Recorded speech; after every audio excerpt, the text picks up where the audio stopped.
এ যেন মরার উপর খাড়ার ঘা। নোয়াখালী ফেনীর পানি নামছিল যে রেগুলেটর দিয়ে, সেটি ভেঙে গেছে সোমবার সকালে। সকাল ৯টা থেকে 10টার মধ্যে পুরোপুরি ভেঙে যায় কোম্পানীগঞ্জ উপজেলার মুসাপুরে ছোট ফেনী নদীর উপরে নির্মিত ক্লোজার। সাগরে ভাটা থাকায় তীব্র গতিতে নামতে থাকে বন্যার পানি, একই সঙ্গে ভাঙতে থাকে নদীর পাড়।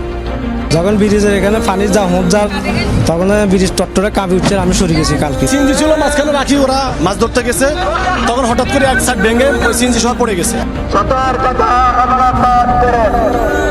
ক্লোজার ভেঙে যাওয়ায় আতঙ্ক ছড়িয়ে পড়ে স্থানীয়দের মধ্যে, যে যার মতো নিজেদের বাড়ি ছেড়ে ছুটতে থাকেন নিরাপদ আশ্রয়ে। প্রয়োজনীয় জিনিসপত্র যতটুকু সম্ভব তা বের করে আনেন ঘর থেকে।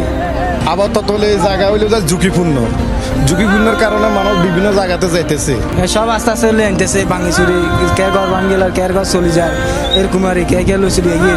সকালে আসে শুনতে পাইতেছি যে আমাদের ব্রিজটা ভেঙে গেছে, যাতে কুমারীগঞ্জের একটাই আমাদের আস্থা বাঁধন ছিল এই ব্রিজটা। দুপুরে ক্ষতিগ্রস্ত এলাকা পরিদর্শন করেন জেলা প্রশাসক ও পানি উন্নয়ন বোর্ডের নির্বাহী প্রকৌশলী। বলেন, বিস্তীর্ণ এলাকার বন্যার পানির চাপ সইতে না পেরেই ভেঙে গেছে রেগুলেটর, তবে আপাতত খুব বেশি আতঙ্কিত হবার কিছু নেই।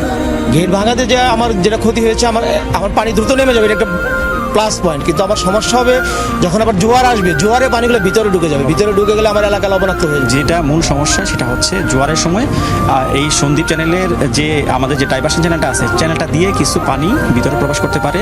সেটার জন্য ইতিমধ্যে আমরা আমাদের হেডকোয়ার্টারকে জানিয়েছি কিভাবে দ্রুত এটা করা যায়।